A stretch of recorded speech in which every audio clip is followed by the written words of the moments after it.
안 돼, 가지마 민서야, 제발. 뜨거웠다. 살갗을 삼킬 듯한 열기. 나무 타는 매캐한 냄새와 역겨울 만큼 달콤한 무언가가 폐부 깊숙이 파고들었다. 사방은 혼란스러운 비명과 무너지는 소리, 성난 불길의 포효로 가득했다.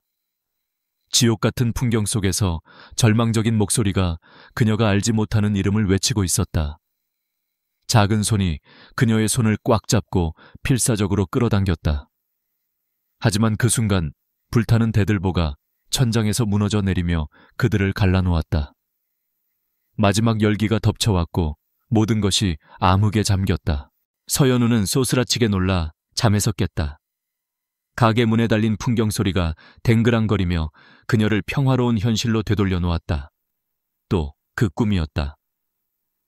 서울의 심장부 화려한 빌딩 숲과 넌사인으로 가득한 강남과는 달리 인사동의 한 골목은 마치 시간이 멈춘 듯 고즈넉한 풍경을 자아냈다.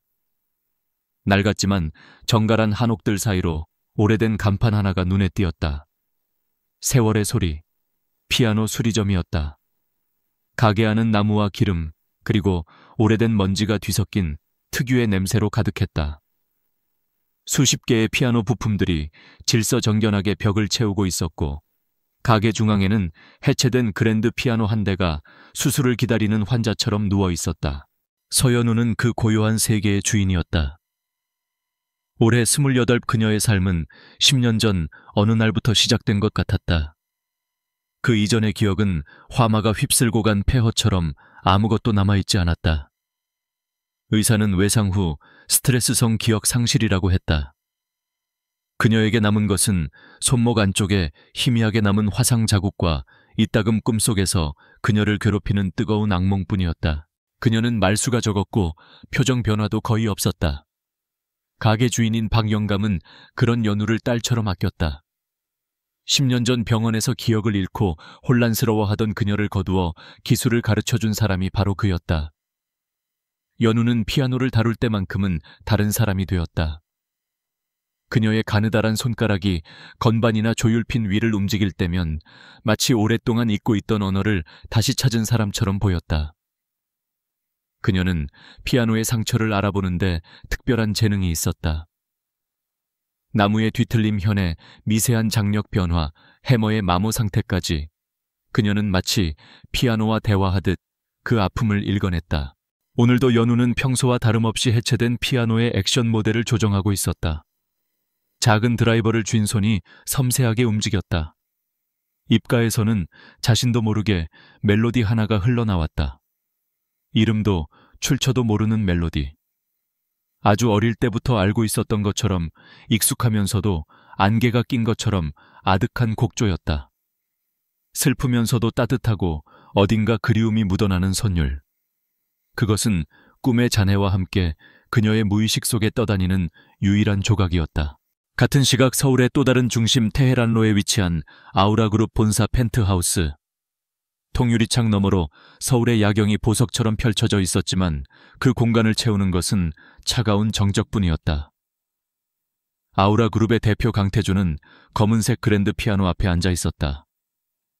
올해 33 그는 대한민국 미디어와 기술 산업을 이끄는 가장 젊고 유능한 CEO였다. 일에 있어서는 피도 눈물도 없는 냉혈한으로 알려졌지만 아무도 없는 이 공간에서 그는 다른 얼굴을 하고 있었다. 그의 손가락이 건반 위를 맴돌았다. 그리고 이내 익숙한 멜로디가 흘러나왔다. 서연우가 흥얼거리던 바로 그 멜로디였다. 하지만 그의 연주는 언제나 도입부를 지나 클라이맥스로 향하기 직전 가장 애틋한 부분에서 멈췄다. 더 이상 나아가지 못했다. 마치 그 선율의 끝을 연주하는 것이 금기라도 되는 것처럼 그는 피아노 뚜껑을 덮고 옆에 놓인 작은 액자를 집어들었다. 10여 년 전 앳된 소년과 소녀가 피아노 앞에 나란히 앉아 환하게 웃고 있는 사진이었다. 사진 속 소녀 한민서. 대한민국 클래식계를 이끌어갈 천재 피아니스트로 주목받던 아이. 그리고 강태준의 첫사랑이자 세상의 전부였던 아이. 10년 전 한씨 가문의 별장에서 일어난 의문의 화재로 그녀는 세상을 떠났다. 그 화재는 태준의 시간도 함께 앗아갔다. 그가 유일하게 완성하지 못하는 저 멜로디는 민서가 그에게 마지막으로 들려주었던 미완성 자작곡이었다. 세상에 단 두 사람만이 아는 비밀의 노래. 대표님, 최유라 아가씨께서 아래에 와 계십니다. 인터폰 너머로 비서의 목소리가 들려왔다. 태주는 미간을 찌푸리며 액자를 내려놓았다. 최유라. 그의 약혼녀이자 그 끔찍한 화재 현장의 유일한 생존자. 민서의 사촌이었던 그녀는 기적적으로 살아남아 이후 민서의 뒤를 이어 피아니스트로 성공했다. 모두가 그녀를 비극을 딛고 일어선 기적의 아이콘이라 불렀다. 하지만 태준에게 그녀는 그저 민서의 빈자리를 상기시키는 불편한 존재일 뿐이었다. 이 약혼은 집안 어른들의 압박과 화재 현장에서 민서를 구하지 못했다는 평생의 죄책감으로 얽힌 족쇄였다. 그는 습관처럼 차키를 집어들고 펜트하우스를 나섰다. 유라를 만나기 전 숨 막히는 현실에서 잠시라도 벗어나고 싶었다. 보통 때라면 기사가 운전하는 차를 탔겠지만 오늘은 혼자이고 싶었다. 그는 정해진 길을 벗어나 무작정 차를 몰았다. 복잡한 도심을 벗어나자 차는 어느덧 고즈넉한 인사동 골목으로 접어들고 있었다. 창문을 내리자 서늘한 저녁 공기가 밀려 들어왔다. 그는 차를 세우고 잠시 걷기로 했다. 수많은 상점과 갤러리, 그리고 사람들. 모든 것이 그와는 다른 세상의 이야기처럼 느껴졌다. 그때였다. 그의 발걸음을 멈추게 한 소리가 있었다. 낡고 조율이 되지 않은 피아노 소리.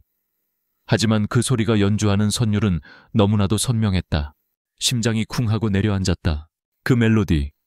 민서의 멜로디. 미완성이었던 그 곡의 뒷부분, 태준 자신도 들어본 적 없는 애틋하고 완벽한 변주가 이어지고 있었다. 환청일 리가 없었다. 그는 홀린 듯 소리가 들려오는 곳으로 향했다. 세월의 소리라는 낡은 간판 아래 가게 문틈으로 희미한 불빛과 함께 피아노 소리가 새어나오고 있었다. 그는 조심스럽게 가게 안으로 들어섰다. 가게 안쪽 작업 공간 한 여자가 등을 보인 채 피아노 앞에 앉아 있었다. 그녀는 연주를 하는 것이 아니었다. 수리 중인 낡은 업라이트 피아노의 건반을 하나씩 누르며 음을 확인하고 있었다. 그리고 그녀의 입에서는 그가 평생을 그리워한 멜로디가 완성된 형태로 흘러나오고 있었다. 순간 태준의 온 세상이 무너지는 듯했다. 지난 10년간 그를 지탱해온 슬픔과 그리움, 그리고 죄책감의 성벽에 균열이 가기 시작했다. 저 여자는 누구인가? 어떻게 민서의 노래를 그것도 완성된 형태로 알고 있는 것인가? 그의 이성은 불가능한 일이라고 소리쳤지만 그의 심장은 미친 듯이 요동치고 있었다. 그는 자신도 모르게 여자에게로 성큼성큼 다가갔다. 그의 거친 발소리에 여자가 놀라 돌아보았다. 낯선 남자의 등장에 놀란 듯 맑고 깊은 눈동자가 경계심으로 흔들렸다. 그 눈을 본 순간 태주는 숨을 멈췄다. 닮지 않았다. 사진 속 민서와는 전혀 다른 얼굴이었다. 하지만 그 눈빛 어딘지 모르게 서려있는 깊은 슬픔이 그의 가슴을 헤집었다. 방금 그 노래, 태주는 자신도 믿기지 않을 만큼 잠기고 거친 목소리로 물었다. 이성을 잃은 그는 여자의 가느다란 팔을 붙잡았다. 그의 악력에 여자가 작게 신음하며 얼굴을 찡그렸다. 그 멜로디 어디서 들었지? 당신 도대체 누구야? 서연우는 눈앞의 남자를 이해할 수 없었다. 처음 보는 남자였다. 고급스러운 옷차림과 온몸에서 뿜어져 나오는 위압감은 이 낡은 가게와는 어울리지 않았다. 하지만 그의 눈은 달랐다. 분노와 혼란, 그리고 금방이라도 무너져 내릴 듯한 깊은 슬픔이 담겨 있었다. 그는 그녀가 방금 흥얼거린 노래에 대해 묻고 있었다. 이름도 모르는 그저 꿈의 조각 같은 노래에 대해서. 저는 그냥 어디선가. 연우는 겁에 질려 말을 더듬었다. 그녀의 대답은 남자의 분노에 기름을 부은 듯했다. 거짓말, 그 노래는 세상에 알려진 적이 없어 말해. 누구냐고 당신. 태준의 고함 소리가 낡은 가게를 울렸다. 그는 여전히 그녀의 팔을 놓지 않았다. 10년간 굳게 닫아두었던 판도라의 상자가 이 낯선 여자 앞에서 속수무책으로 열리고 있었다. 그의 얼어붙었던 시간이 이 기묘한 만남과 함께 다시 흐르기 시작했다. 혼란과 의심, 그리고 희미한 희망의 형태로. 강태준의 거친 고함이 멎고 가게 안에는 무거운 침묵이 내려앉았다. 서연우의 팔을 붙잡은 그의 손은 미세하게 떨리고 있었다. 10년간 굳게 닫아두었던 감정의 수문이 터져버린 사람처럼 그의 눈빛은 혼란 그 자체였다. 연우는 공포와 당혹감 속에서 숨을 죽였다. 아이고, 강 대표님 아니십니까? 그때 가게 안쪽에서 앞치마를 두른 박영감이 헐레벌떡 뛰어나왔다. 그는 국내 굴지의 악기장인으로 업계 사람이라면 모르는 이가 없었다. 그는 태준의 손에 붙들린 연우를 보고는 상황을 직감했다. 이게 무슨 일이십니까? 우리 연우가 무슨 실수를 했나요? 박영감의 등장에 태준은 정신을 차린 듯 천천히 연우의 팔을 놓았다. 연우의 하얀 팔목에 붉은 손자국이 선명했다. 그는 잠시 자신의 손을 내려다보았다. 이성을 잃고 폭력적인 모습을 보인 자신에게 낯설음을 느꼈다. 아닙니다, 박 선생님. 제가 잠시 실례했습니다. 그는 목소리를 가다듬고 말했다. 하지만 그의 시선은 여전히 연우에게 고정되어 있었다. 그는 지갑에서 명함 한 장을 꺼내 작업대 위에 놓았다. 최고급 용지에 간결하게 박힌 아우라그룹 대표 강태준이라는 글자가 서늘한 무게감을 발산했다. 서연우 씨라고 했나요? 내일 중으로 연락 바랍니다. 할 이야기가 있으니. 그것은 부탁이 아닌 거절할 수 없는 명령이었다. 그는 더 이상 아무 말도 하지 않고 미련이 남은 듯한 눈빛으로 연우를 한 번 더 응시한 뒤 가게를 나섰다. 묵직한 외제차의 엔진 소리가 골목을 울리다 이내 사라졌다. 가게 안에는 다시 정적이 찾아왔다. 연우는 여전히 제자리에 멍하니 서 있었다. 박영감은 한숨을 쉬며 그녀의 어깨를 다독였다. 괜찮으냐, 저 양반이 왜 저런다니. 너한테서 뭘 본 게지. 연우는 고개를 저었다. 그녀 역시 알 수 없었다. 다만 남자의 눈 속에 담긴 깊은 슬픔이 이상하게도 낯설지 않았다. 마치 오래전부터 알고 지낸 사람의 눈빛 같았다. 다음 날 연우는 밤새 뒤척이다 결국 연락하지 못했다. 그저 악몽 같은 하룻밤의 해프닝으로 잊고 싶었다. 하지만 강태준이라는 남자는 그녀의 작은 바람을 비웃듯 다시 그녀의 세계를 침범해왔다. 이번에는 검은색 세단 한 대가 가게 앞에 멈춰 섰고 단정한 슈트 차림의 비서가 내렸다. 서연우 씨 되십니까? 강태준 대표님께서 보내서 왔습니다. 비서는 정중하지만 기계적인 태도로 서류 가방에서 두툼한 계약서 한 부를 꺼냈다. 아우라그룹 AI 음원 개발 프로젝트 음악자문위원 위촉 계약서. 연우는 자신의 눈을 의심했다. 자문위원 피아노 수리공인 자신에게 그녀가 당황해서 내용을 훑어보자 비현실적인 연봉 액수가 눈에 들어왔다. 박영감 밑에서 10년을 일해도 만져볼 수 없는 돈이었다. 대표님께서는 서연우 씨의 음악적 재능과 섬세한 감각을 높이 평가하셨습니다. 프로젝트에 꼭 필요한 분이라고. 이것은 제안이 아니었다.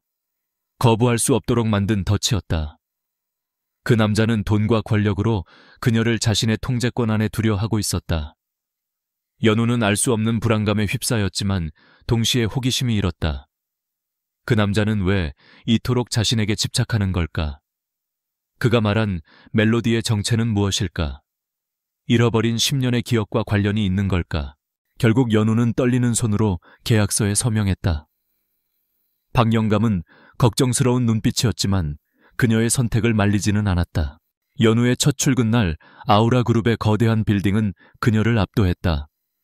로비의 차가운 대리석과 반짝이는 유리벽 분주하게 오가는 직원들. 모든 것이 낡은 피아노 가게와는 다른 차원의 세계였다. 그녀는 마치 투명 인간이 된 듯 사람들의 무관심과 호기심 어린 시선 사이를 걸었다. 그녀에게 주어진 사무실은 대표실 바로 옆에 있는 작은 공간이었다. 통유리창 너머로 서울의 정영이 한눈에 들어왔지만 연우는 오히려 숨이 막혔다. 그녀는 이곳에 속하지 않은 잘못 놓인 가구 같았다. 그리고 그곳에서 연우는 운명의 또 다른 인물들을 마주했다. 어머, 태준 씨, 이분이 새로 온다는 그 자문위원. 목소리의 주인은 최유라였다. 대한민국에서 가장 촉망받는 피아니스트. 길고 검은 머리 화려한 이목구비, 그리고 온몸에서 뿜어져 나오는 오만함. 그녀는 연우를 위아래로 훑어보며 노골적인 경멸감을 드러냈다. 인사동에서 피아노나 고치는 분을 이런 중대한 프로젝트에 태준 씨도 참 취향이 독특하시네. 그녀 옆에는 우아한 기품의 중년 여인이 서 있었다. 대한민국 클래식계의 대모로 불리는 첼리스트 김지원, 최유라의 어머니였다. 그녀는 유라와 달리 부드러운 미소를 띠고 있었지만 그 눈빛은 얼음장처럼 차가웠다. 처음 뵙겠습니다, 서연우 씨. 유라가 아직 어려서 말이 좀 그렇죠. 이해해 주세요. 김지원은 연우에게 손을 내밀었다. 연우가 마지못해 그 손을 잡는 순간 김지원의 미간에 미세한 경련이 일었다. 연우의 손목 안쪽 옷소매에 살짝 가려진 희미한 화상 자국이 그녀의 눈에 들어왔기 때문이었다. 그녀는 재빨리 표정을 갈무리했지만 그 순간의 동요를 옆에 있던 태준은 놓치지 않았다. 두 사람 모두 내 손님이야. 함부로 대하지 마. 태준이 차가운 목소리로 말했다. 그는 노골적으로 연우의 편을 들었다. 최유라의 얼굴이 분노로 일그러졌다. 그날 이후 연우의 회사 생활은 보이지 않는 전쟁의 연속이었다. 최유라는 사사건건 그녀를 무시하고 걸고 넘어졌다. 회의 자료를 일부러 빼놓거나 사람들 앞에서 그녀의 소박한 옷차림을 조롱했다. 연우는 언제나처럼 침묵으로 대응했지만 그럴수록 유라의 괴롭힘은 심해졌다. 사건은 아우라그룹이 주최하는 특별 전시회에서 터졌다. 전시회의 주인공은 김지원이 평생 아껴온 18세기 이탈리아산 첼로 붉은 눈물이었다. 수십억 원을 호가하는 명기. 첼로는 로비 중앙 특수 제작된 한곤항습 유리관 안에 보관되어 있었다. 그날 연우는 태준의 지시로 전시회 관련 음향 시스템을 점검하고 있었다. 그때 최유라가 그녀에게 다가왔다. 서연우 씨 잠깐 이리 좀 와봐요. 음향에 문제가 있는 것 같은데. 유라는 연우를 첼로가 전시된 유리관 앞으로 유인했다. 그리고 사람들이 가장 많이 지나다니는 순간 그녀는 연우와 스쳐 지나가며 들릴 듯 말 듯 속삭였다. 내까짓게 감히. 동시에 그녀의 핸드백이 옆에 있던 조명 스탠드를 살짝 건드렸다. 스탠드가 기우뚱하며 유리관 모서리를 때렸고 날카로운 경보음이 로비 전체를 뒤흔들었다. 모든 시선이 집중된 가운데 사람들은 경악했다. 첼로의 앞판 F홀 바로 옆으로 머리카락처럼 가느다란 금이가 있었다. 어머나 세상에. 첼로가. 최유라가 비명을 지르며 연우를 가리켰다. 당신 때문이야. 당신이 조명 스탠드를 쳐서 당신이 붉은 눈물을 망가뜨렸어. 순식간에 연우는 모든 비난의 중심이 되었다. 보안 요원들이 달려오고 직원들이 웅성거렸다. 잠시 후 소식을 듣고 달려온 김지원은 창백하게 질린 얼굴로 주저앉는 신용을 했다. 내 첼로, 내 분신 같은 악기인데. 유라는 기다렸다는 듯이 외쳤다. 저 여자 당장 해고하고 전 재산을 압류해서라도 변상하게 해야 해요. 저건 돈으로도 환산할 수 없는 국보급 악기라고요. 연우는 사방에서 쏟아지는 비난과 의심의 눈초리 속에서 아무 말도 할 수 없었다. 그녀는 그저 금이 간 첼로를 망연자실하게 바라볼 뿐이었다. 모든 것이 그녀를 범인으로 몰고 있었다. 완벽하게 짜인 각본이었다. 바로 그때 태준이 인파를 해치고 현장에 도착했다. 최유라는 그에게 달려가 매달렸다. 태준 씨, 저 여자가 일을 저질렀어요. 당장 쫓아내요. 모두가 태준이 연우를 해고하리라 예상했다. 하지만 그는 유라를 지나쳐 겁에 질린 채 서 있는 연우에게로 걸어갔다. 그의 눈은 연우의 상태를 살피고 있었다. 연우는 그 순간 이상한 감각에 휩싸였다. 두려움과 절망 속에서 그녀의 시선은 오직 첼로의 상처에만 고정되어 있었다. 마치 자신의 일부가 상처 입은 것처럼 아팠다. 그러자 그녀의 내면에서 잊고 있던 목소리가 들려오는 듯했다. 이건 아니야. 이렇게 상처 입을 리가 없어. 그녀는 모두의 예상을 깨고 유리관 앞으로 한 걸음 다가갔다. 그리고 전문가의 눈빛으로 첼로의 균열을 살폈다. 그녀의 안에서 잠자던 장인의 혼이 깨어나는 순간이었다.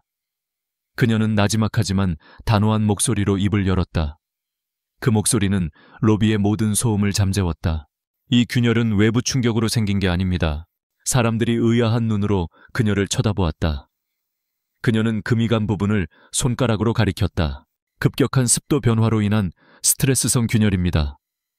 여기 유리관 내부 습도계가 오작동하고 있어요. 그리고 연우는 잠시 숨을 골랐다. 그녀의 눈이 더욱 깊어졌다. 그리고 이 균열은 오래된 수리 흔적을 따라 다시 벌어진 겁니다.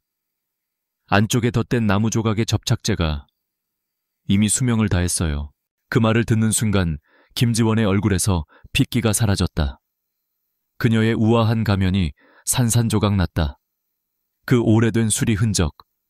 그것은 10여 년 전 어린 민서가 실수로 첼로를 긁었을 때 그녀가 직접 최고의 장인을 불러 비밀리에 수리했던 자국이었다. 세상에 그녀와 죽은 민서, 그리고 그 장인 외에는 아무도 모르는 비밀. 김지원의 눈이 공포로 흔들렸다. 그녀의 눈앞에 서 있는 것은 더 이상 인사동의 피아노 수리공 서연우가 아니었다. 10년 전 불길 속에서 사라졌던 그녀의 진짜 조카 한민서의 망령이었다. 첼로 사건이 남긴 파장은 거대했다. 로비에 모여있던 모든 사람들은 서연우라는 미스터리한 여자를 경외와 의심이 뒤섞인 눈으로 바라보았다. 어떻게 일개 피아노 수리공이 수십억 원짜리 첼로의 비밀스러운 수리 흔적까지 알아맞힐 수 있단 말인가. 그 중심에서 김지원은 애써 미소를 지으려 했지만 창백해진 얼굴 근육이 마음대로 움직여주지 않았다. 상황을 지배한 것은 강태준이었다. 그는 경비팀을 물리고 모여든 직원들에게 단호하게 말했다. 오늘 일은 아우라그룹 차원에서 내부적으로 조사하겠습니다. 모두 업무에 복귀하세요. 그의 목소리에는 이 일을 제기할 수 없는 권위가 실려 있었다. 그는 김지원을 향해 길고 의미심장한 시선을 보냈다. 그것은 더 이상의 도발은 용납하지 않겠다는 무언의 경고이자 조용한 선전포고였다. 최유라는 분을 이기지 못해 입술을 깨물었지만 태준의 싸늘한 기세에 눌려 아무 말도 하지 못했다. 태준은 혼란스러워하는 연우에게 다가가 나지막이 말했다. 내 사무실로 가요. 여긴 내가 정리할 테니. 그는 연우를 보호하듯 그녀의 앞을 막아서며 군중의 시선으로부터 분리시켰다. 연우는 멍한 상태로 그를 따라 나섰다. 그녀는 여전히 자신이 어떻게 그런 말을 했는지 이해할 수 없었다. 마치 자신의 의지와는 상관없이 몸속 깊은 곳에 잠들어 있던 누군가가 깨어나 대신 말해준 것 같았다. 그날 밤 태준은 자신의 사무실에서 밤을 새웠다. 그의 앞에는 여러 개의 모니터가 켜져 있었다. 그는 인사동 피아노 가게 앞에서 찍혔던 CCTV 영상부터 첼로 사건 당시의 로비 영상까지 연우가 찍힌 모든 기록을 수십 번이고 돌려보고 있었다. 그의 목표는 단 하나였다. 마침내 그는 한 장면에서 영상을 멈췄다. 인사동 가게에서 연우가 조율핀을 잡기 위해 소매를 걷어 올리는 순간이었다. 그는 영상을 최대한 확대했다. 희미하지만 분명했다. 그녀의 왼쪽 손목 안쪽 하얀 피부 위에 초승달 모양의 희미한 화상 자국이 있었다. 태준은 떨리는 손으로 개인 금고를 열었다. 그 안에는 낡은 사진 앨범이 있었다. 그는 앨범을 펼쳐 한 장의 사진을 꺼냈다. 17살의 자신과 15살의 민서가 함께 찍은 사진이었다. 민서는 반팔 티셔츠를 입고 있었고 그녀의 왼쪽 손목에는 태준의 기억과 정확히 일치하는 초승달 모양의 화상 자국이 선명하게 찍혀 있었다. 어릴 적 다리미에 대어 생긴 상처였다. 민서는 그 흉터를 몹시 부끄러워했지만 태준은 세상에서 가장 특별한 표식이라고 말해주곤 했다. 민서야. 태준의 입에서 신음 같은 탄식이 흘러나왔다. 불가능하다고 믿었던 퍼즐 조각이 그의 눈앞에서 소름 끼치도록 정확하게 맞춰지고 있었다. 한편 평창동에 위치한 한씨 가문의 대저택에서는 김지원이 불안감에 휩싸여 서재를 서성이고 있었다. 서연우라는 변수. 그녀는 단순한 닮은 꼴이 아니었다. 죽은 민서만이 알던 비밀을 알고 있는 위험한 존재였다. 이대로 두었다가는 10년간 쌓아 올린 모든 것이 무너질 수 있었다. 그녀는 연우를 자신의 통제권 안으로 끌어들여 정체를 파악하고 필요하다면 제거해야만 했다. 교활한 그녀의 머릿속에서 위험한 계획이 세워지고 있었다. 며칠 후 김지원은 직접 아우라그룹으로 연우를 찾아왔다. 그녀의 태도는 180도 달라져 있었다. 서연우 씨, 지난번엔 내가 너무 경솔했어요. 내 딸 유라를 대신해서 사과할게요. 그녀는 진심이 담긴 듯한 표정으로 고개를 숙였다. 그리고는 연우의 손을 잡으며 말했다. 연우 씨의 재능을 보고 정말 감탄했어요. 그 아이.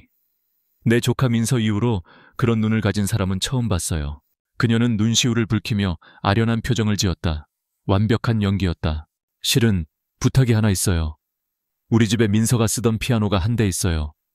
그 아이가 죽은 후로 지난 10년간 아무도 만지지 못했죠.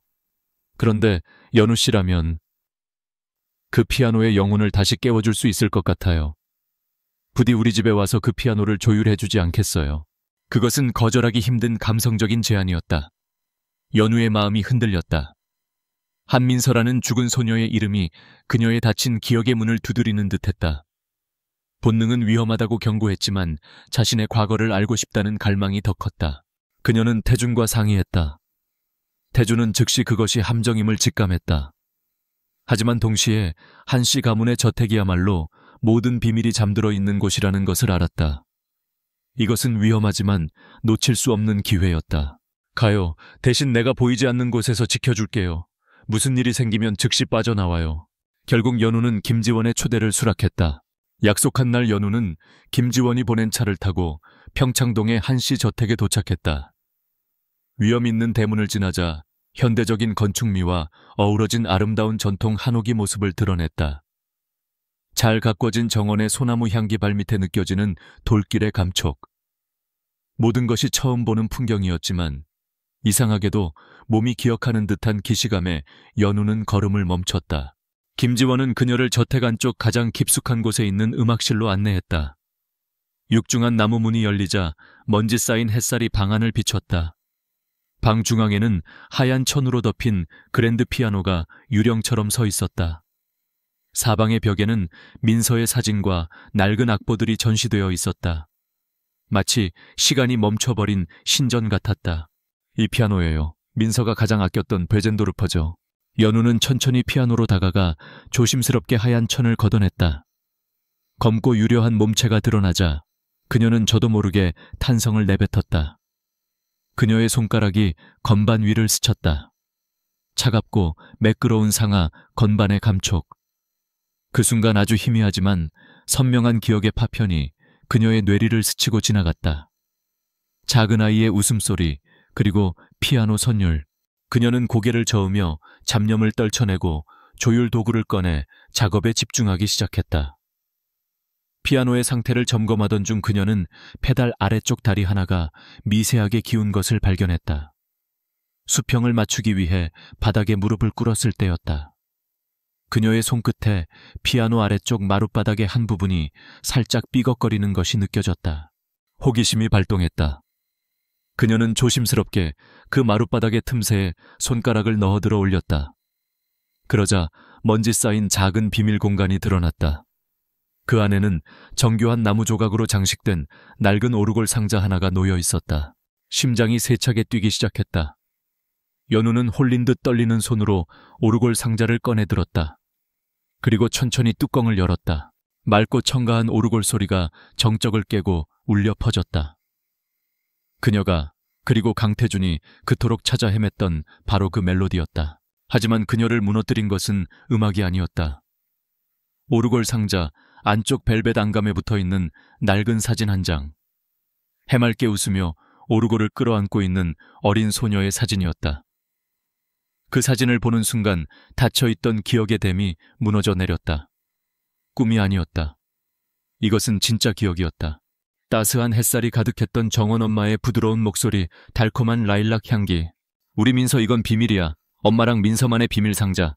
민세요. 그 이름이 더 이상 낯선 소녀의 이름이 아닌 바로 자신의 이름처럼 뇌리에 울려 퍼졌다. 감당할 수 없는 기억의 홍수와 감각의 과부하. 세상이 빙글빙글 돌기 시작했다.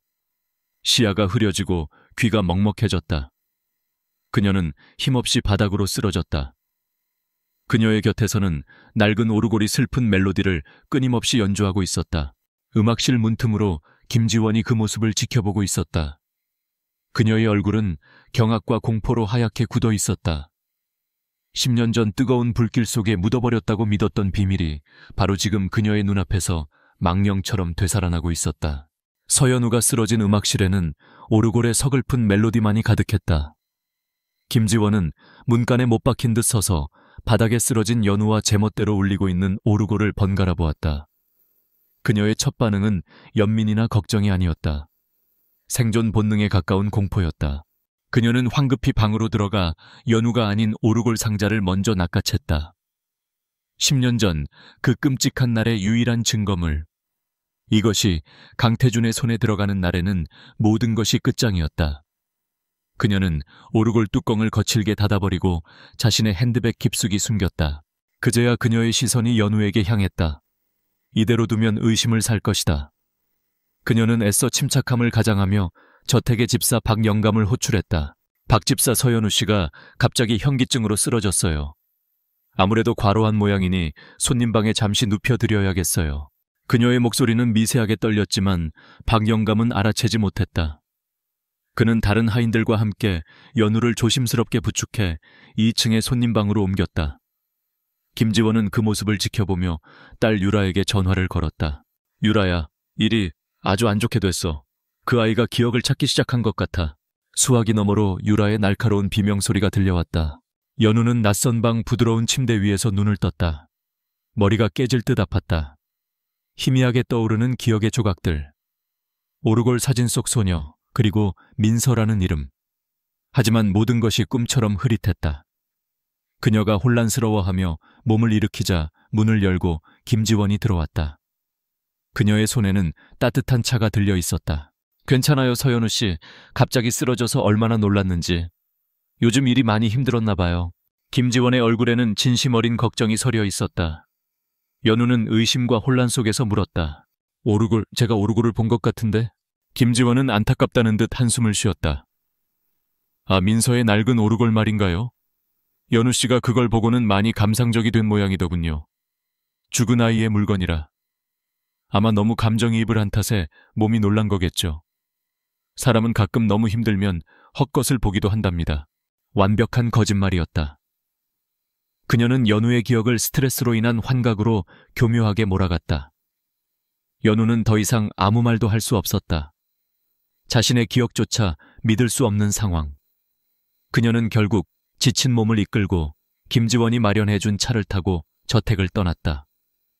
마음속에는 풀리지 않는 의문과 짙은 불안감만이 남았다. 그날 밤 김지원의 서재에서는 그녀와 딸 최유라 사이에 격렬한 대화가 오갔다. 엄마, 이제 어떡할 거야. 저 여자가 다 기억해내면 우리는 끝장이야. 유라가 울부짖었다. 하지만 김지원은 냉정했다. 그녀의 눈은 뱀처럼 차갑게 빛나고 있었다. 이제 와서 물러설 순 없어. 우리가 10년간 뭘 위해 여기까지 왔는데 그 아이의 기억은 더 이상 되살아나게 둬선 안 돼. 그녀는 자리에서 일어나 창밖의 어두운 정원을 내려다보았다. 그 아이에겐 비극이 따르는 모양이구나. 안타깝게도 또 다른 사고가 일어나지 말란 법은 없지. 그녀의 목소리에는 일말의 죄책감도 없었다. 서연우를 영원히 침묵시키기로 한 소리 없는 살인의 모의였다. 한편 강태준은 자신의 비서를 통해 한씨 저택을 감시하고 있었다. 연우가 저택에서 쓰러졌다가 창백한 얼굴로 돌아왔다는 보고를 받았다. 너무나 평범한 보고서였지만 태준의 직감은 그 평범함 속에 끔찍한 무언가가 숨겨져 있다고 경고했다. 그는 연우에게 전화를 걸었지만 그녀는 받지 않았다. 불안감이 그의 심장을 조여왔다. 그는 더 이상 방관할 수 없다고 판단했다. 최유라는 사람을 시켜 서연우의 뒷조사를 했다. 그녀가 퇴근 후 지하철역에서 내려 낡은 스쿠터를 타고 집으로 간다는 사실을 알아냈다. 특히 집으로 가는 길목에는 급경사의 내리막길이 있었다. 완벽한 사고 현장이었다. 김지원은 자신의 인맥을 동원해 돈으로 매수한 정비공을 시켜 연우의 스쿠터 브레이크 라인을 교묘하게 손보게 했다. 평소에는 괜찮다가도 급격하고 지속적인 제동 시에 파열되도록. 모든 것은 비극적인 사고로 위장될 터였다. 다음 날 저녁 연우는 무거운 마음으로 퇴근길에 올랐다. 머릿속은 온통 한씨 저택에서의 일로 복잡했다. 멜로디 민서라는 이름, 그리고 김지원의 알 수 없는 태도. 그녀는 생각에 잠긴 채 스쿠터를 몰아 익숙한 내리막길로 접어들었다. 같은 시각 강태준은 참을 수 없는 불안감에 직접 차를 몰아 연우의 집 근처로 향하고 있었다. 저 멀리 스쿠터를 탄 연우의 작은 모습이 시야에 들어왔다. 그는 그녀가 무사히 집에 들어가는 것을 확인하고 싶어 조용히 거리를 두고 뒤따르기 시작했다. 내리막길 끝 교차로의 신호등이 붉은색으로 바뀌었다. 연우는 습관처럼 브레이크 레버를 잡았다. 아무런 반응이 없었다. 그녀는 다시 한번 힘껏 레버를 쥐었지만 텅 빈 허공을 잡는 듯 헐거웠다. 그 순간 그녀의 얼굴이 하얗게 질렸다. 스쿠터는 멈추기는커녕 중력의 법칙에 따라 점점 더 가속이 붙기 시작했다. 교차로에는 차들이 쌩쌩 달리고 있었다. 안 돼. 이 모든 상황을 뒤에서 지켜보던 태준의 입에서 비명이 터져 나왔다. 그는 망설일 틈도 없이 엑셀을 끝까지 밟았다. 묵직한 세단이 굉음을 내며 앞으로 튀어나갔다. 경적을 울려대는 다른 차들을 아랑곳하지 않고 그는 신들린 듯한 운전 실력으로 차선을 가로질렀다. 그는 속도를 높여 연우의 스쿠터 옆에 나란히 차를 붙였다. 서연우 씨, 정신 차려요. 그의 고함 소리에 연우가 고개를 돌렸다. 그녀의 눈은 공포로 가득 차 있었다. 교차로가 코앞이었다. 이대로라면 직진하는 덤프트럭과 충돌할 것이 뻔했다. 태준은 결단을 내렸다. 그는 자신의 차체로 연우의 스쿠터를 부드럽게 밀어붙였다. 스쿠터를 도로 가드레일 옆 화단 쪽으로 밀어내기 위함이었다. 끽! 쿵! 타이어가 아스팔트를 긁는 굉음과 함께 태준의 차가 스쿠터를 밀어내며 화단에 처박혔다. 연우는 충격으로 스쿠터와 함께 넘어졌지만 푹신한 흙과 숲을 위로 떨어진 덕분에 큰 부상은 피할 수 있었다. 태준은 급히 차에서 내려 그녀에게 달려갔다. 긁히고 멍든 채 그녀는 충격으로 멍하니 앉아 있었다. 그가 그녀를 부축해 일으키는 순간 죽음의 문턱까지 갔던 충격이 그녀의 뇌리에 잠들어 있던 또 다른 기억의 빗장을 부쉈다. 그녀의 눈동자가 초점을 잃었다. 눈앞의 사고 현장이 10년 전의 끔찍한 화염과 겹쳐 보였다. 이번에는 단편적인 이미지가 아니었다. 타는 듯한 열기, 질식할 듯한 연기, 그리고 젊은 시절에 김지원이 울고 있는 최유라의 손을 잡고 자신을 뒤로 한 채 방을 나서는 선명한 장면. 엄마, 엄마. 어린 민서가 필사적으로 외쳤지만 김지원은 단 한 번도 뒤돌아보지 않았다. 그 절망적인 순간이 10년의 세월을 뛰어넘어 생생하게 되살아났다. 연우는 태준의 품에 쓰러지며 거의 들리지 않는 목소리로 속삭였다. 그 여자가 불 속에 나를 버렸어. 같은 시각 한시 저택. 박영감은 몇 주째 김지원과 최유라를 남몰래 지켜보고 있었다. 그는 김지원이 서재에서 누군가와 조용히 통화하는 것을 우연히 엿들었다. 뭐라고 살아있다고 강태준이 거기 있었다고. 전화기 너머의 소식에 경악하는 김지원의 목소리. 그 순간 박영감은 모든 것을 깨달았다. 그들이 무슨 짓을 저질렀는지를. 돌아가신 한 회장님과 그가 그토록 아꼈던 어린 민서 아가씨에 대한 충성심이 마침내 그의 두려움을 이겼다. 그는 자신의 방으로 돌아가 벽장 깊숙한 곳의 비밀 공간을 열었다. 그 안에는 10년 전 화재 현장에서 그가 몰래 빼돌렸던 유일한 물건 민서의 작은 가죽 일기장이 잠들어 있었다. 그는 결심했다. 이것을 진짜 주인에게 돌려주어야만 한다고. 태준은 충격에 빠진 연우를 품에 안고 있었다. 그녀의 희미한 속삭임은 그의 심장에 비수처럼 꽂혔다. 이제 이것은 단순히 도둑맞은 인생에 대한 이야기가 아니었다. 명백한 살인 미수였다. 10년 전에도 그리고 바로 오늘 밤에도. 한편 박영감은 낡은 일기장을 품에 꼭 쥔 채 자신의 인생에서 가장 위험한 여정을 떠날 준비를 하고 있었다. 싸움은 이제 기억을 넘어 생존을 위한 것이 되었다. 강태준이 마련한 병원의 VIP 병실은 외부와 완벽히 차단되어 있었다. 그는 연우를 김민지라는 가명으로 입원시키고 자신의 최측근 경호팀을 배치해 병실을 철통같이 지켰다. 연우는 약 기운의 깊은 잠에 빠져 있었다. 그녀는 잠을 자면서도 끙끙 앓는 소리를 냈고 불이야. 가지마. 같은 알아들을 수 없는 잠꼬대를 되뇌었다. 태준은 뜬 눈으로 밤을 새우며 그녀의 곁을 지켰다. 그의 머릿속은 차갑게 분노하고 있었다. 이것은 단순한 사고가 아니었다. 10년 전부터 이어진 치밀하게 계획된 범죄였다. 그는 자신의 비서실장에게 전화를 걸어 지시했다. 그의 목소리는 강철처럼 차가웠다. 김지원 이사장과 최유라 그리고 그 주변 인물들까지 전부 다시 조사해. 10년 전 화재 사건 기록 처음부터 다시 검토하고 이번엔 먼지 한 톨도 놓치지 마. 그는 더 이상 호기심 많은 CEO가 아니었다. 자신의 모든 것을 걸고 진실을 파헤치려는 그리고 한 여자를 지키려는 전쟁을 준비하는 지휘관이었다. 새벽녘 병실 문이 조용히 열렸다. 경호원의 제지를 뚫고 초췌한 모습의 노인 한 명이 안으로 들어왔다. 박영감이었다. 그는 며칠 밤낮으로 병원 주변을 서성이다 경호원들의 교대 시간을 틈타 겨우 들어온 것이었다. 태주는 즉시 경계태세를 취했지만 박영감의 눈에 담긴 깊은 슬픔과 회한을 보고는 움직임을 멈췄다. 박영감은 침대에 잠든 연우를 보더니 이내 소리 없이 눈물을 뚝뚝 흘렸다. 그는 태준을 향해 허리를 깊이 숙였다.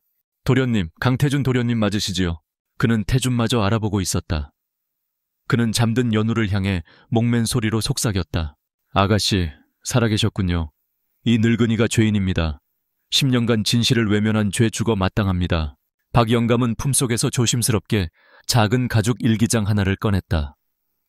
세월의 흔적으로 닳고 닳아 있었지만 표지에는 작은 음표 모양의 걸쇠가 달려 있었다. 10년 전 불길 속에서 제가 유일하게 찾아낸 아가씨의 물건입니다. 책장이 쓰러지면서 그 아래에 깔려 기적적으로 타지 않았습니다. 두려움에 이제껏 숨겨왔습니다. 부디 저를 용서하지 마십시오.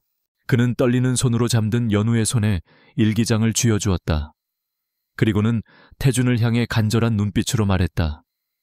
도련님께서 우리 아가씨를 지켜주십시오. 그는 다시 한번 깊이 허리를 숙인 뒤 미련 없이 병실을 나섰다. 몇 시간이 흘렀을까 연우는 희미한 아침 햇살에 눈을 떴다. 몸을 일으키자 자신의 손에 낯선 일기장이 쥐어져 있는 것을 발견했다. 음표 모양의 걸쇠. 그것을 본 순간 그녀의 심장이 세차게 뛰기 시작했다. 마치 오랫동안 잊고 있던 자신의 일부를 되찾은 듯한 강렬한 느낌. 그녀는 홀린 듯 일기장을 펼쳤다. 앳되지만 익숙한 필체. 그것은 분명 자신의 글씨였다. 첫 장을 넘기자 기억의 파편들이 폭풍처럼 몰아치기 시작했다. 오늘 다리미의 손목을 대었다. 너무 아프고 흉터가 남을까봐 속상했는데 태준이 오빠가 초승달을 닮았다며 나만의 특별한 표식이라고 말해주었다. 그래서 이제는 이 흉터가 싫지 않다. 그녀는 자신도 모르게 왼쪽 손목의 흉터를 어루만졌다. 잊고 있던 상처의 기원이 선명하게 떠올랐다. 엄마가 비밀 오르골을 선물해 주셨다. 엄마와 나만의 비밀 상자라며 피아노 및 비밀 공간에 숨겨두었다. 멜로디가 정말 예쁘다.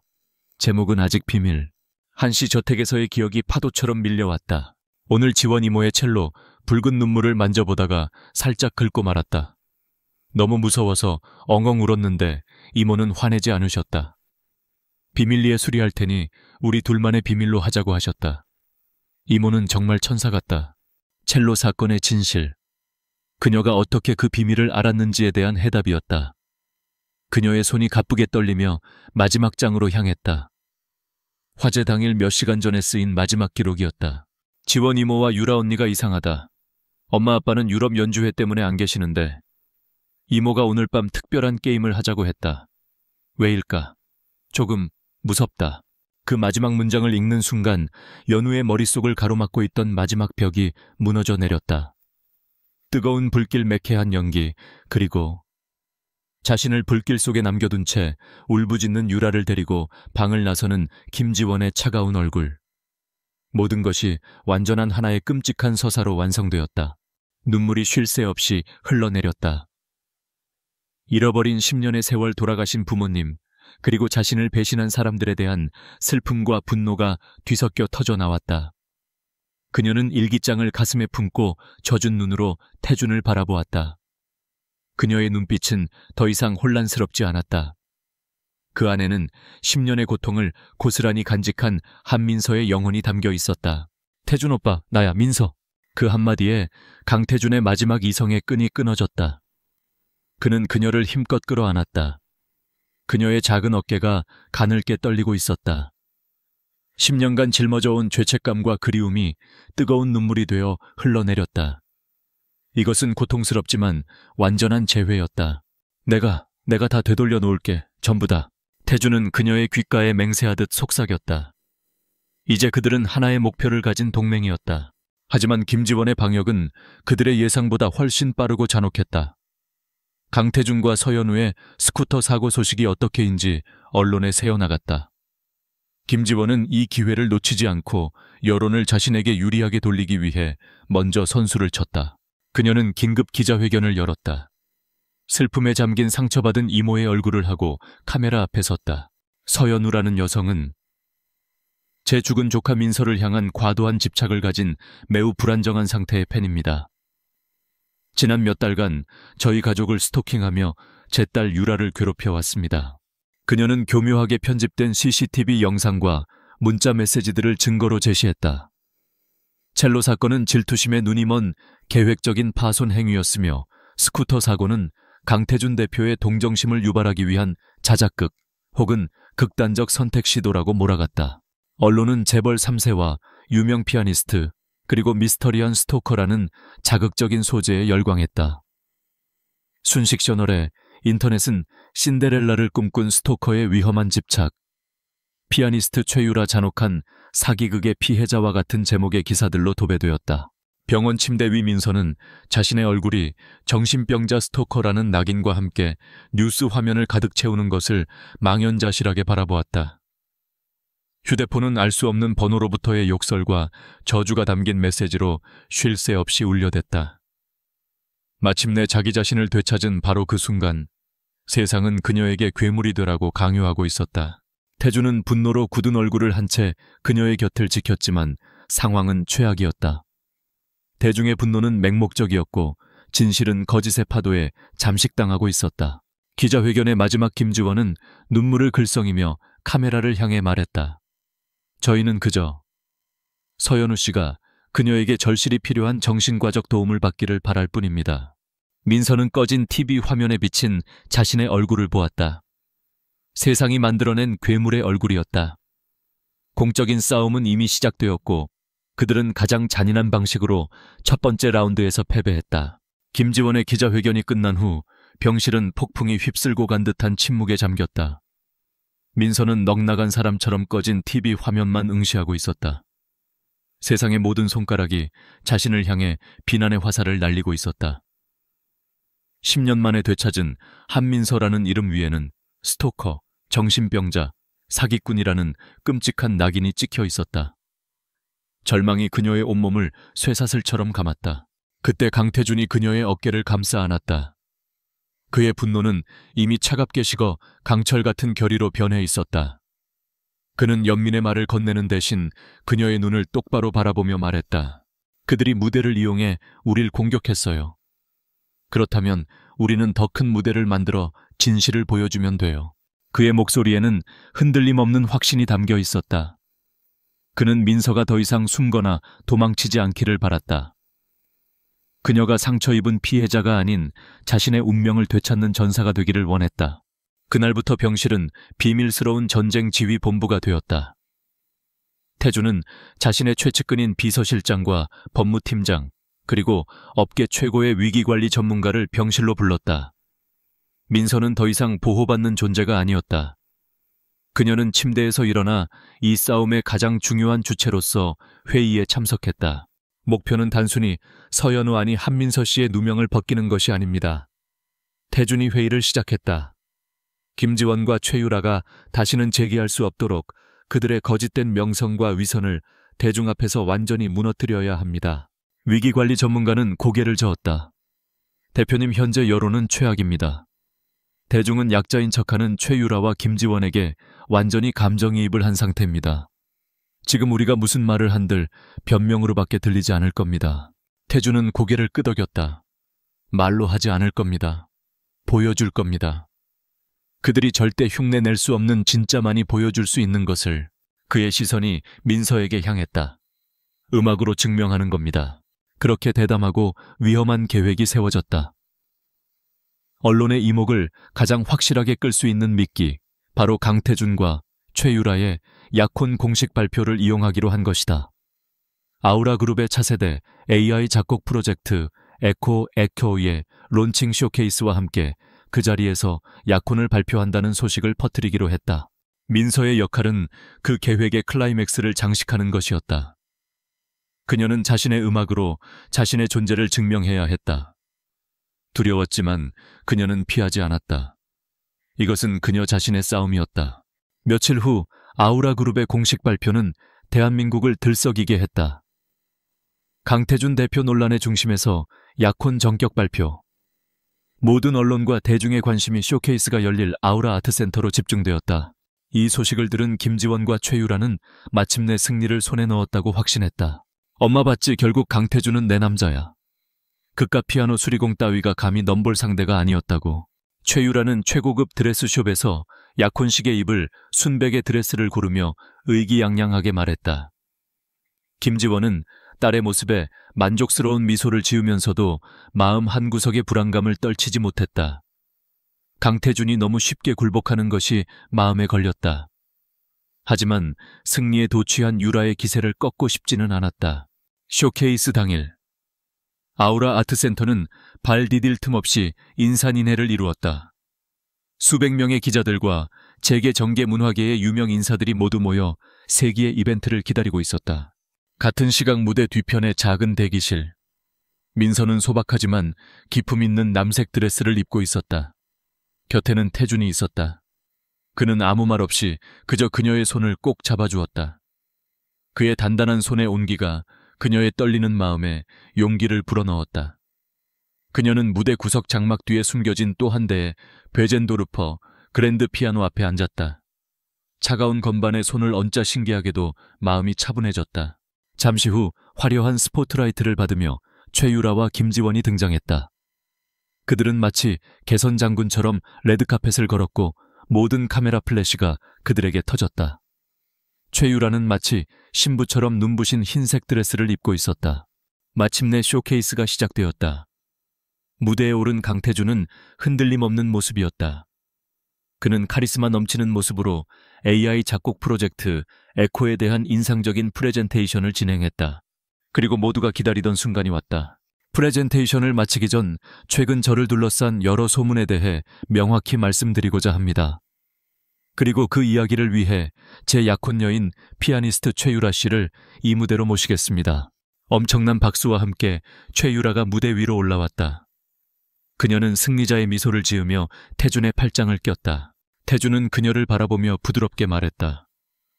유라 씨와 저는 특별한 추억과 음악으로 연결되어 있습니다. 저희의 발표에 앞서 그녀에게 그 특별한 멜로디를 여러분께 들려달라고 부탁했습니다. 모든 시선이 최율에게 쏠렸다. 그녀는 거절할 수 없었다. 그녀는 우아한 자태로 무대 중앙의 피아노 앞에 앉았다. 그녀의 연주가 시작되었다. 기술적으로는 완벽했다. 현란한 손놀림, 정확한 타건. 청중들은 감탄했다. 하지만 그 연주에는 영혼이 없었다. 그것은 사랑도 슬픔도 그리움도 담겨있지 않은 아름답지만 텅 빈 껍데기였다. 멜로디의 진짜 주인이 겪었던 고통과 추억을 흉내낸 차가운 모조품일 뿐이었다. 마침내 그녀가 마지막 음을 화려하게 연주하고 청중들이 막 박수를 치려던 순간이었다. 무대의 모든 조명이 갑자기 어두워졌다.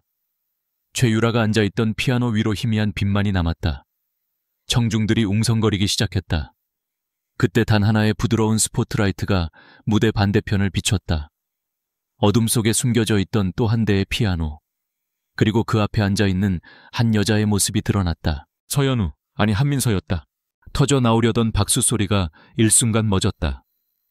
수백 명의 기자들은 미친 듯이 카메라 셔터를 눌러댔다. 최유라는 건반 위에 손을 올린 채 그대로 얼어붙었다. 그녀의 얼굴에서 미소가 사라지고 믿을 수 없다는 경악과 공포가 떠올랐다. 객석 맨 앞줄에 앉아있던 김지원은 자리에서 벌떡 일어날 뻔했다. 그녀의 얼굴은 새하얗게 질려 있었다. 숨막히는 정적 속으로 민서의 맑고 차분한 목소리가 아트센터 전체에 울려 퍼졌다. 마이크를 통해 증폭된 그녀의 목소리는 작았지만 그 어떤 고함보다도 날카롭게 모두의 심장을 파고들었다. 그 멜로디는 그렇게 연주하는 게 아니에요. 도전장이 던져졌다. 거대한 무대 위 진실과 거짓의 대결을 알리는 서막이었다. 아트센터 홀 안의 모든 공기가 멈춘 듯했다. 최유라는 피아노 의자 위에서 유령이라도 본 사람처럼 굳어 있었고 객석의 김지원은 간신히 평정을 유지하려 했지만 파르르 떨리는 입술이 그녀의 공포를 드러내고 있었다. 강태준은 무대 뒤편에서 자신의 경호팀에게 눈짓을 보냈다.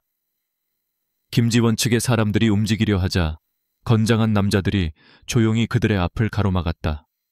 이 무대는 완벽히 그의 통제해 있었다. 민서는 대답을 기다리지 않았다. 그녀는 잠시 눈을 감았다. 10년간 그녀를 떠돌던 악몽과 되찾은 기억의 편린들, 그리고 강태준을 향한 애틋한 마음, 그 모든 감정을 손끝에 모았다. 그리고 건반을 눌렀다. 첫 음이 울려 퍼지는 순간 사람들은 숨을 죽였다. 최유라의 연주와는 차원이 다른 소리였다.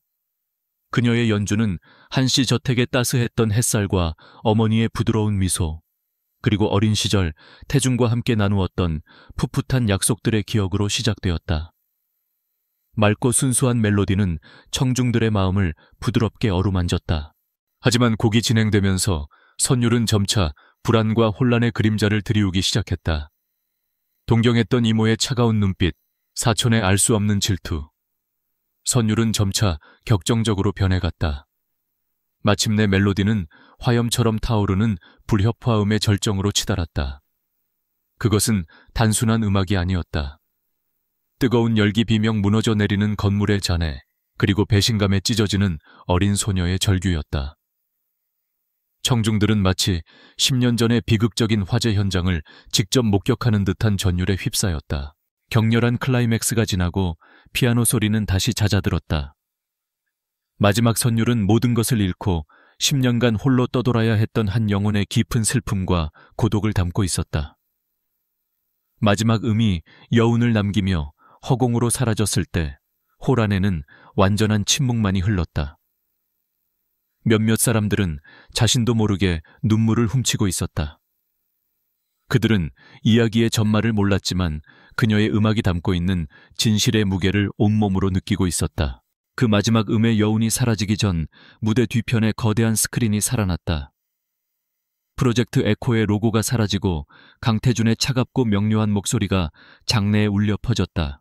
지금부터 여러분이 들으신 이 멜로디에 담긴 진짜 이야기를 시작하겠습니다. 첫 번째 화면, 유전자 DNA 분석 결과 보고서. 사망한 한중일 전 한 음악재단 이사장과 서현우의 유전자가 99.99%의 확률로 부녀 관계임을 증명하는 국립과학수사연구원의 공식 문서였다. 그리고 바로 옆에는 최유라와는 친자 관계가 성립하지 않는다는 또 다른 보고서가 떠 있었다. 객석에서 경악의 탄성이 터져 나왔다. 화면이 바뀌었다. 초췌하지만 단호한 표정의 박영감의 영상이었다. 저는 30년간 한씨 가문에서 일해온 박용덕입니다. 10년 전 그날 밤 화재 현장에서 제가 본 진실을 말씀드리고자 합니다. 그는 떨리는 목소리로 김지원이 어떻게 자신의 딸인 최유라만을 구해내고 중상을 입은 민서 아가씨를 불길 속에 버려두었는지를 증언했다. 그리고 병원에서 간호사를 매수해 두 아이의 신원을 바꿔치기 한 후 천재 피아니스트 한민서가 기적적으로 살아남았다고 세상을 속인 끔찍한 진실을 폭로했다. 그는 증거로 민서의 낡은 일기장을 카메라 앞에 들어 보였다. 마지막 증거, 김지원의 차명 계좌에서 빠져나간 돈의 흐름이었다. 10년 전 퇴직한 간호사에게 정기적으로 송금된 거액의 돈, 서현우의 스쿠터를 수리했던 정비공의 계좌 입금 내역, 그리고 서현우 스토커설을 퍼뜨린 홍보대행사와의 계약서까지. 모든 증거는 완벽한 하나의 그림을 그리고 있었다.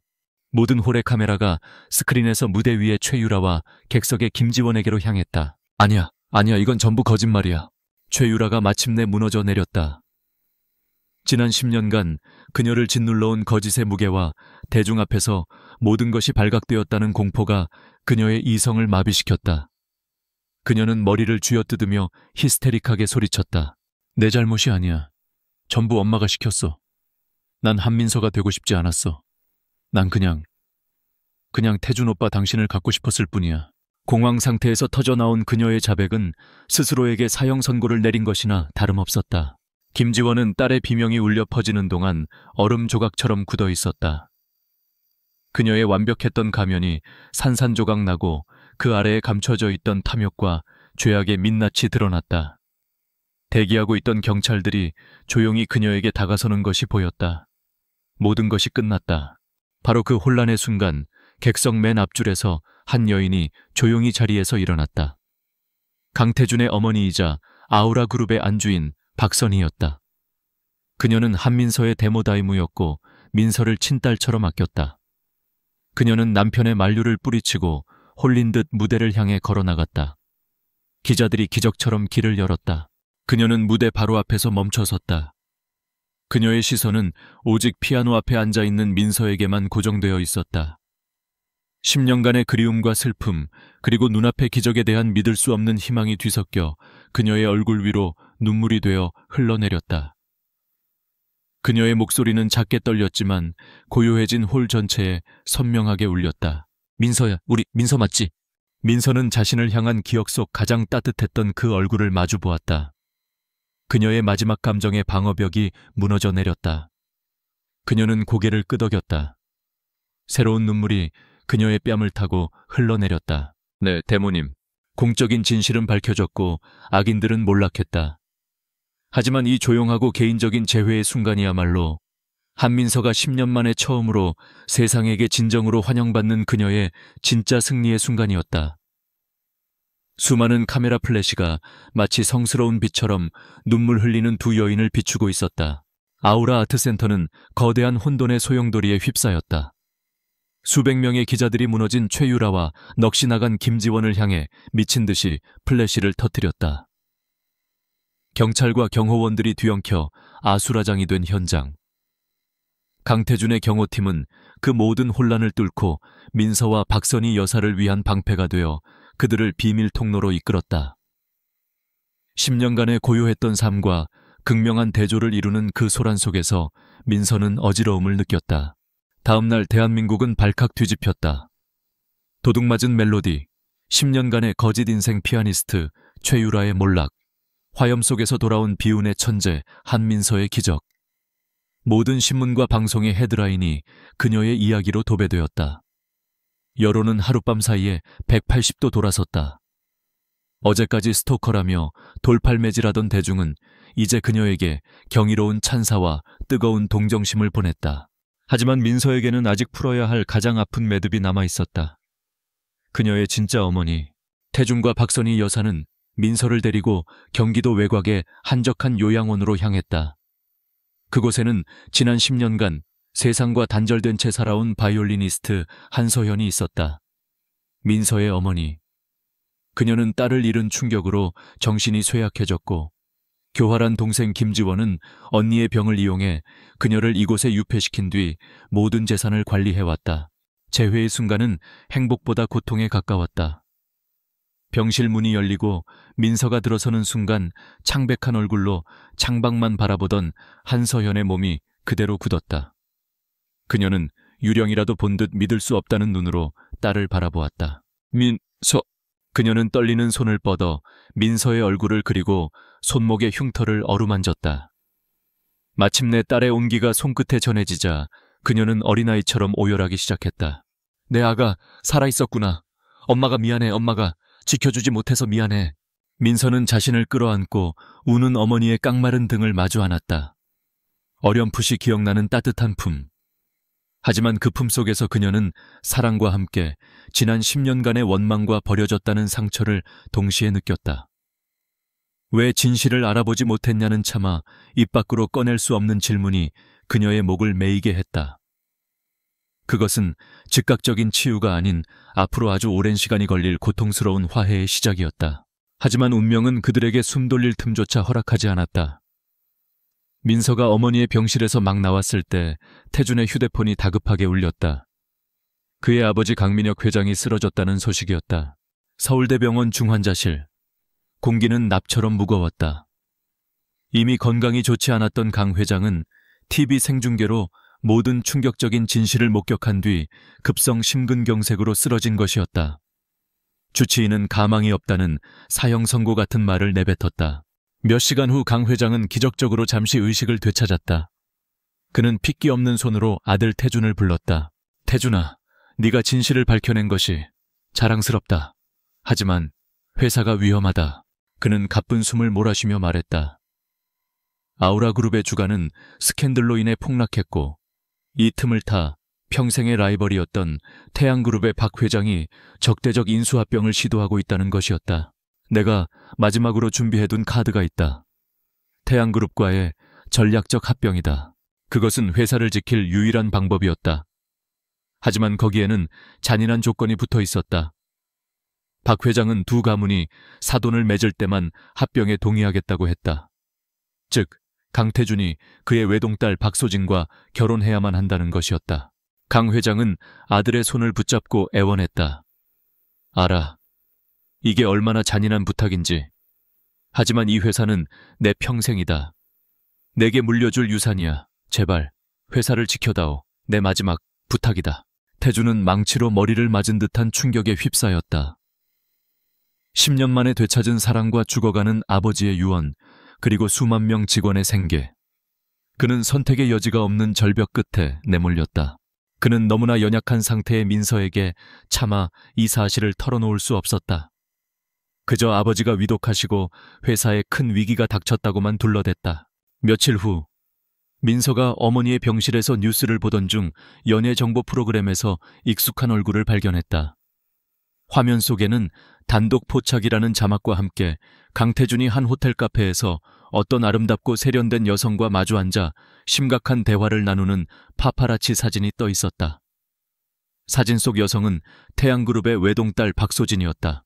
아우라새우캔들의 최대 수혜자 태양그룹 박소진과 강태준 대표의 밀회 포착, 정략 결혼설, 급부상 재개판도 바뀌나. 민서의 손에서 태블릿 PC가 떨어졌다. 심장이 차갑게 식어내렸다. 모든 약속과 맹세, 그리고 함께 겪었던 그 모든 싸움이 한 장의 사진 앞에서 무의미해지는 듯했다. 버려졌던 기억. 그녀는 또다시 버려지는 것인가?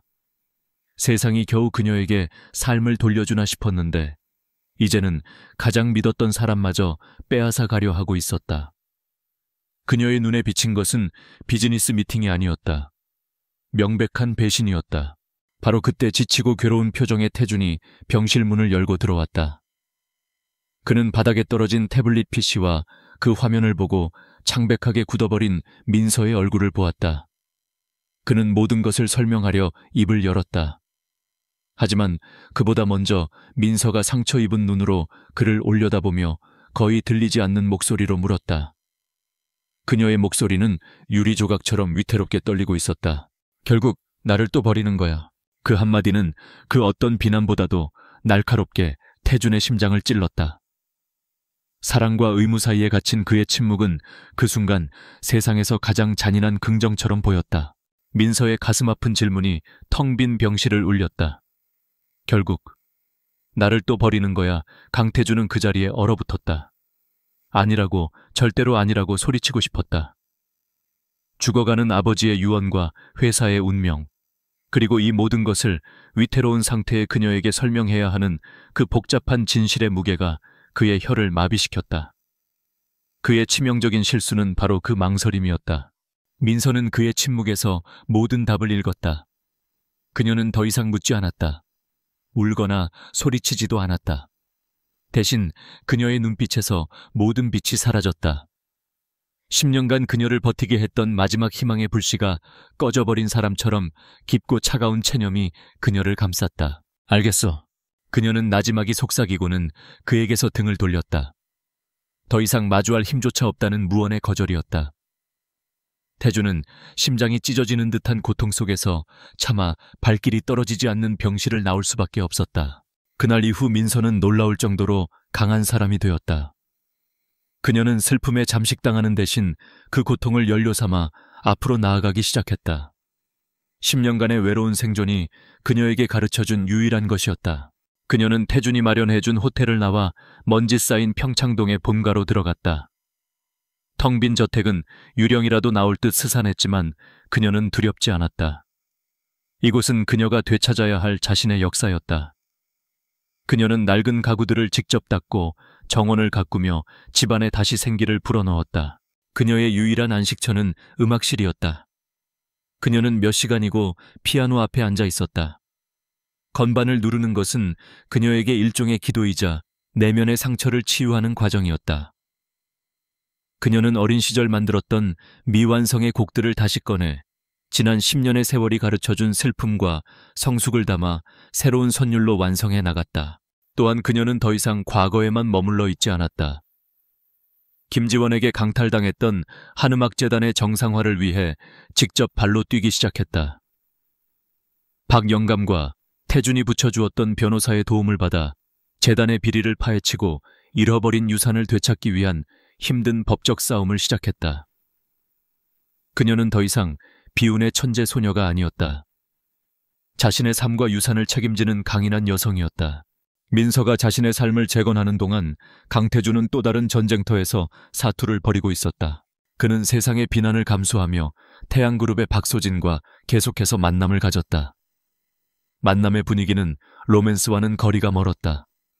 두 사람은 약혼 예물이나 결혼식장 대신 합병 비율과 이사회 구성 같은 살벌한 비즈니스 협상을 이어갔다. 태준은 기꺼이 사랑에 눈이 먼 약혼자 역할을 연기했다. 그가 시간을 끄는 동안 그의 비밀팀은 물밑에서 바쁘게 움직이고 있었다. 해커와 기업 분석 전문가로 구성된 그의 팀은 태양그룹의 철옹성 같은 회계 장부를 파고들고 있었다. 그들의 목표는 박 회장이 수십 년간 쌓아온 비자금과 주가 조작, 그리고 정계 로비의 증거를 찾아내는 것이었다. 그것은 돌아가시는 아버지의 마지막 명예를 지키고 사랑하는 여자를 되찾기 위한 시간과의 싸움이었다. 마침내 결정적인 증거가 확보되었다. 수천억 원대의 탈세와 유령 회사를 이용한 비자금 조성 내역이 담긴 비밀 파일. 바로 그날 새벽 강민혁 회장은 평온한 얼굴로 눈을 감았다. 아들이 회사를 지키기 위해 자신을 희생했다고 믿으며 마지막 순간에는 만족스러운 미소를 띠고 있었다. 태준은 아버지의 영정 앞에서 소리 없이 눈물을 흘렸다. 그리고 슬픔을 추스를 겨를도 없이 마지막 전투를 위해 일어섰다. 태양그룹과의 공식적인 합병 조인식 날. 박 회장과 박소진은 승리자의 여유로운 미소를 띠고 회의실에 들어섰다. 하지만 태준이 그들의 앞에 내민 것은 합병 계약서가 아니었다. 태양그룹의 모든 비리가 담긴 두툼한 파일이었다. 이것이 제 대답입니다, 회장님. 태준은 차갑게 말했다. 아우라그룹에 태양그룹을 넘기시지요. 제가 제시하는 조건으로. 그러지 않으시면 이 파일은 지금 즉시 검찰로 넘어갈 겁니다. 박 회장의 얼굴이 흑빛으로 변했다. 모든 것이 함정이었음을 깨달았다. 그는 평생을 바쳐 이룩한 왕국을 자신의 손으로 넘겨주거나 감옥에서 여생을 보내거나 둘 중 하나를 선택해야 했다. 그의 옆에서 박소진은 분노와 경멸, 그리고 약간의 경외감이 뒤섞인 눈으로 태준을 바라보았다. 처음부터 나랑 결혼할 생각 따윈 없었군요. 태준은 그녀를 똑바로 보며 대답했다. 내 마음은 단 한 번도 거래의 대상이었던 적이 없습니다. 전쟁은 끝났다. 태준은 아버지가 남긴 왕국을 지켜냈을 뿐만 아니라 평생의 적수까지 삼켜버렸다. 하지만 그의 마음은 승리의 기쁨 대신 오직 한 사람을 향한 미안함과 그리움으로 가득 차 있었다. 그는 평창동의 웅장한 저택으로 가지 않았다. 대신 두 사람의 모든 것이 시작되었던 곳 인사동의 낡고 먼지 쌓인 피아노 가게 세월의 소리로 향했다. 민서는 마침 스승인 박 영감을 찾아와 가게에 있었다. 그녀는 예고 없이 나타난 태준을 보고 놀랐지만 그저 덤덤하고 서먹한 표정을 지을 뿐이었다. 태준은 구차한 변명을 늘어놓지 않았다. 그는 말없이 태블릿 PC 하나를 그녀에게 건넸다. 화면에는 긴급 속보가 떠 있었다. 아우라그룹 경쟁사, 태양그룹 정격 인수 재개, 지각 변동 예고. 그는 그제야 모든 것을 설명하기 시작했다. 아버지의 마지막 유언 피할 수 없었던 선택 그녀를 속여야만 했던 고통스러운 시간들, 그리고 이 모든 것을 바로잡기 위한 그의 비밀스러운 싸움에 대해서 민서의 눈이 흔들렸다. 그녀가 그 모든 사실을 받아들이려 애쓰는 동안 태준은 그녀에게 또 다른 것을 내밀었다. 다이아몬드 반지가 아니었다. 아름다운 가죽으로 장정된 악보 한 권이었다. 그것은 그들의 멜로디 오르골 속에 바로 그 곡이었다. 그런데 이제 그 악보에는 제목이 붙어 있었다. 민세요, 민세요. 그리고 작곡가 이름이 적혀 있어야 할 마지막 페이지, 그의 필체로 이렇게 쓰여 있었다. 우리 인생의 나머지 악장을 나와 함께 작곡해 주겠습니까? 그 순간 민서의 눈에서 뜨거운 눈물이 흘러내렸다. 오해와 원망, 그리고 지난 몇 주간 그녀를 짓눌렀던 고독의 무게가 한순간에 녹아내리는 듯했다. 그녀는 악보와 애틋하고 간절한 눈으로 자신을 바라보는 그의 얼굴을 번갈아 보았다. 대답은 필요 없었다. 그녀는 그의 목을 힘껏 끌어안았다. 낡은 피아노들로 둘러싸인 고요한 가게 안에서 두 사람의 과거와 미래가 마침내 하나의 아름다운 화음으로 어우러지고 있었다. 1년 후 평창동 한씨 저택의 정원은 슬픔의 기억 대신 라일락 향기와 부드러운 현악, 사중주의 선율로 가득 찼다. 유령처럼 텅 비어 있던 집은 이제 가장 행복한 순간을 축복하기 위해 모인 소중한 사람들로 북적였다. 거대한 재벌가의 결혼식처럼 요란하지 않았지만 그 어떤 결혼식보다도 진실하고 따뜻한 온기가 흘렀다. 신부 대기실 순백의 드레스를 입은 민서는 눈부시게 아름다웠다. 그녀의 곁에는 2명의 어머니가 함께했다. 건강을 되찾은 친어머니 한서연은 딸의 머리에 작은 티아라를 얹어주며 눈시울을 붉혔고, 대모이자 이제는 시어머니가 된 박선희 여사는 그녀의 손을 따뜻하게 잡아주었다.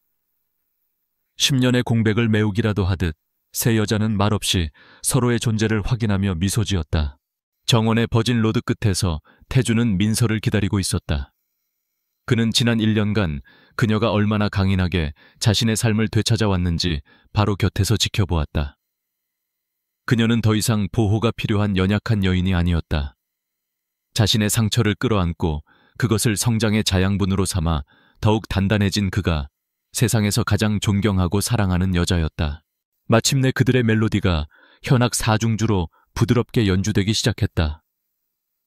민서가 아버지의 손을 잡는 대신 그녀의 곁을 묵묵히 지켜준 박영감의 팔짱을 끼고 천천히 걸어 나왔다. 박영감의 주름진 얼굴 위로 뜨거운 눈물이 쉴 새 없이 흘러내렸다. 태주는 그녀에게서 눈을 뗄 수 없었다. 긴 여정의 끝 마침내 그의 세상이 그에게로 걸어오고 있었다. 지난 1년은 많은 것을 바꾸어 놓았다. 세상을 떠들썩하게 했던 재판에서 김지원은 살인미수 사문서 위조 횡령 등의 혐의로 무기징역에 가까운 중형을 선고받았다. 그녀는 법정에서 단 한마디의 변명도 하지 않고 모든 죄를 인정했다.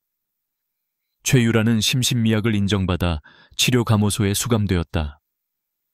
그녀는 모든 것을 잃고 나서야 자신이 훔친 인생의 무게 아래 얼마나 망가져 있었는지를 깨달았다.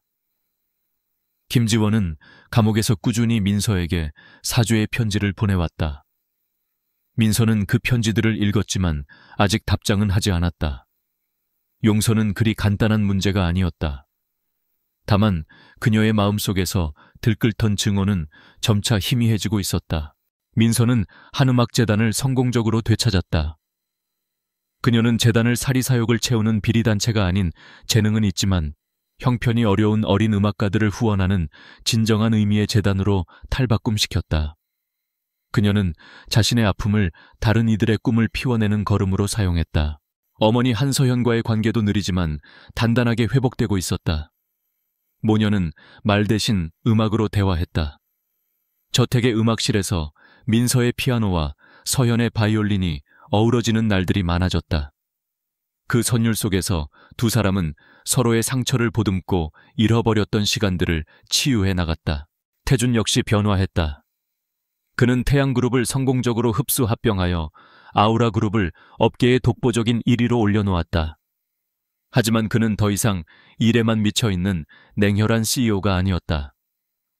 직원들은 그의 얼굴에 미소가 늘었고 그가 무슨 일이 있어도 정시에 퇴근한다는 사실에 놀라워했다.